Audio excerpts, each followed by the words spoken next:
21% des élèves en yoga ayant participé à une étude récente ont vu leur douleur s'aggraver après 1 an de pratique de cours de groupe. Et 10% attribuaient l'augmentation des douleurs à leur pratique de yoga directement, ce qui est beaucoup plus que les études précédentes, selon les auteurs. Malgré ces conclusions décevantes, les auteurs affirment toutefois que le yoga reste une activité douce et qui comporte de très nombreux bienfaits. Mais personne ne veut se retrouver dans ces 10%, n'est-ce pas? Ce qui représente une personne sur 10. En me basant sur quelques études sur le sujet, je vais répondre aux questions essentielles suivantes. Quelles blessures causées par le yoga sont les plus fréquentes?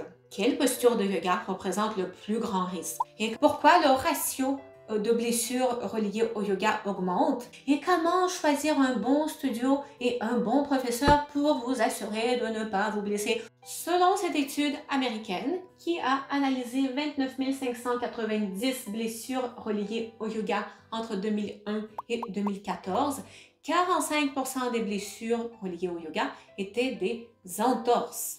Dans une autre étude plus petite qui a analysé 38 blessures seulement, les blessures les plus fréquentes étaient au niveau des tendons, dont le tendon d'Achille, le tendon supraépineux et le péronée court. Si je combine les résultats de ces deux études, les parties du corps les plus touchées étaient toute la colonne, du coccyx jusqu'au cervical, les épaules, le bassin, les hanches, les genoux et les chevilles.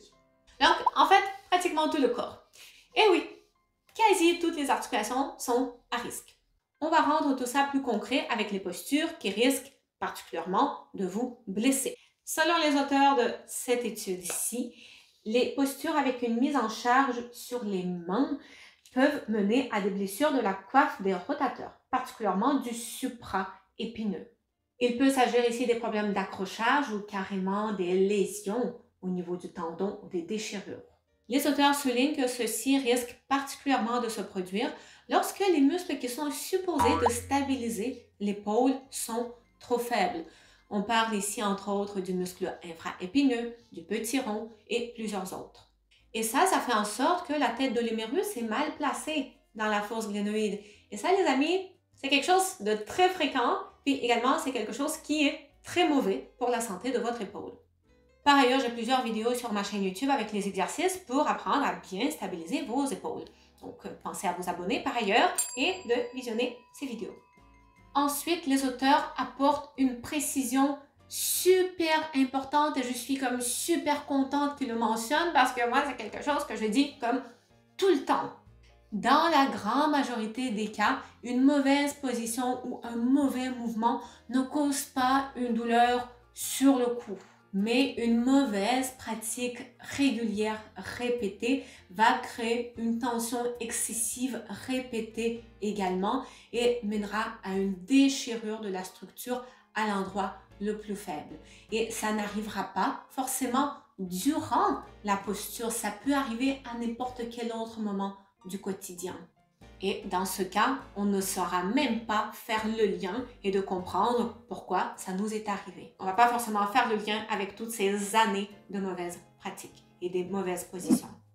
Alors, la posture qui crée le plus souvent des douleurs au genou, c'est la posture du lotus. Lorsqu'on manque de rotation externe à la hanche, pour réussir cette posture parfaitement, et par ailleurs c'est le cas de vraiment beaucoup de personnes, et c'est normal. Ceci crée un stress excessif sur les ligaments du genou. Les résultats ne sont pas très alléchants. Assez rapidement vont s'installer des changements douloureux chroniques ou des déchirures du ménisque médian et d'autres nombreuses blessures au genou. Les blessures à la colonne les plus fréquentes sont causées par des flexions ou par des extensions excessives, également répétées et régulières. En présence d'un disque intervertébral fragile, ce qui en soi ne cause pas forcément une douleur par ailleurs, mais une flexion excessive en avant ou une extension excessive en arrière augmente beaucoup trop la pression exercée sur ce disque et c'est quelque chose qui peut mener à une hernie discale.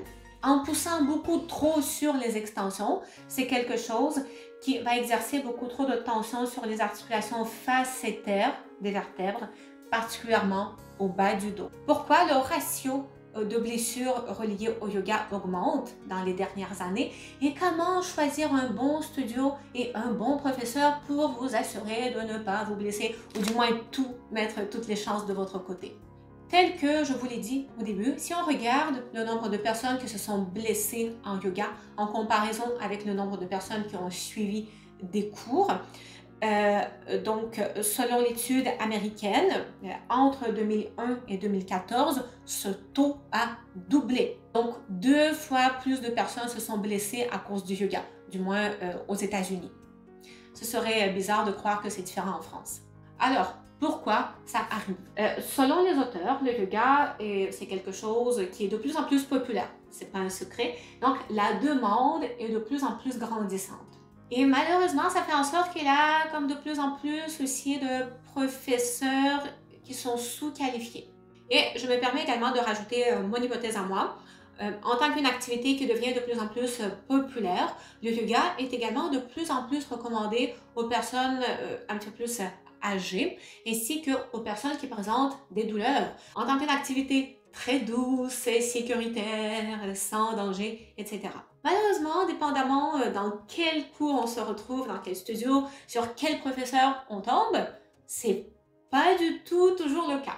Et comme c'est le cas pour toutes les activités sportives, les personnes âgées ainsi que les personnes qui présentent des blessures et des douleurs, mais présentent un risque plus important de se blesser. Malheureusement, la formation de base en yoga fournit rarement suffisamment de connaissances pour apprendre à adapter le yoga aux cas les plus complexes, qui sont pourtant de plus en plus fréquents en yoga. Par ailleurs, j'ai sorti une vidéo récemment sur ma chaîne YouTube dans laquelle je parle de mes erreurs de débutant à moi, que je faisais il y a 5-6 ans. Donc, je vous suggère fortement d'aller la visionner pour avoir encore plus d'instructions sur les bonnes façons de faire de yoga et les erreurs à éviter absolument. Ok, malgré tout ce que je viens de vous dire, il y a aussi à côté des centaines d'études qui confirment les bienfaits du yoga à plusieurs niveaux. C'est juste dommage quand, à la recherche des effets bénéfiques et en croyant bien faire, on suit des mauvaises instructions et on a des fausses croyances sur ce qui est bon et pas bon pour notre corps et au final, on se blesse. Alors, voici mes 5 conseils pour vous aider à choisir un bon professeur et un bon studio. Le premier conseil, assurez-vous qu'il y a un bon ratio entre les postures de stabilité, équilibre, force versus souplesse. Malheureusement, un peu trop souvent, on va voir beaucoup trop de souplesse et pas assez de tout le reste. Selon mon expérience, la souplesse devrait occuper 10 à 15% maximum d'un cours. Fuyez un professeur qui vous pousse, mais vraiment qui vous pousse d'aller au maximum dans les postures, particulièrement dans les postures de souplesse, une fois de plus, et particulièrement dans ces postures-là, pour des raisons que je vous ai expliquées dans cette vidéo, parce que ce sont les postures qui risquent le plus de vous blesser. Surtout si vous savez que vous avez des fragilités au niveau de vos articulations et au niveau de votre colonne.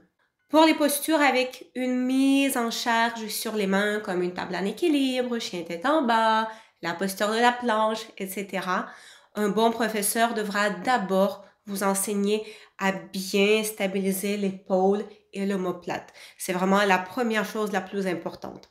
OK? Coller les talons au sol, déplier les genoux, c'est la dernière chose qui nous préoccupe et même si on n'arrive pas à faire ça, c'est vraiment pas grave. Par contre, si vous ne stabilisez pas correctement votre ceinture scapulaire, vous risquez de créer des lésions au niveau de vos tendons, au niveau des épaules. Un bon professeur vous écoutera très attentivement si vous avez des douleurs ou des conditions de la santé diverses et un bon professeur vous proposera des adaptations et il reviendra vers vous pour demander comment ça s'est passé pour, au besoin, réajuster une fois de plus les adaptations. Un bon professeur ne sera jamais dans ce mode de fonctionnement qu'il a une seule et unique bonne façon de faire une posture. C'est faux. Enfin, durant un bon cours de yoga ou après un bon cours de yoga, vous ne devez jamais vous comparer aux autres élèves et vous ne devez jamais vous sentir inférieur et moins bon que les autres élèves. Un bon professeur mettra un accent particulier et encouragera tous ses élèves à utiliser les adaptations et un bon professeur montrera les postures en utilisant les adaptations lui-même. En plus, je crois sincèrement que dans le contexte d'un cours de groupe, ce serait une très bonne idée de placer les élèves qui sont très forts et particulièrement qui sont très souples, peut-être même qui ont une souplesse au-delà de la normale, mais de placer ces élèves dans le fond pour ne pas que les personnes qui ont une souplesse normale ou un petit peu en dessous de la norme ne se comparent à ces élèves-là qui se retrouvent pourtant toujours à la première rangée, hein, les ultra souples, et pour ne pas que les autres élèves se comparent et poussent au-delà de leur capacité et se blessent. Alors, faites du sport, faites du yoga, mais choisissez bien vos coachs. N'oubliez pas également de mettre un petit like sur cette vidéo, de vous abonner si vous n'êtes pas déjà abonné. N'hésitez pas également de commenter, de poser vos questions. Dites-moi si vous êtes d'accord, pas d'accord, des choses à rajouter. Partagez également avec vos amis, vos proches. Et on se dit à très bientôt.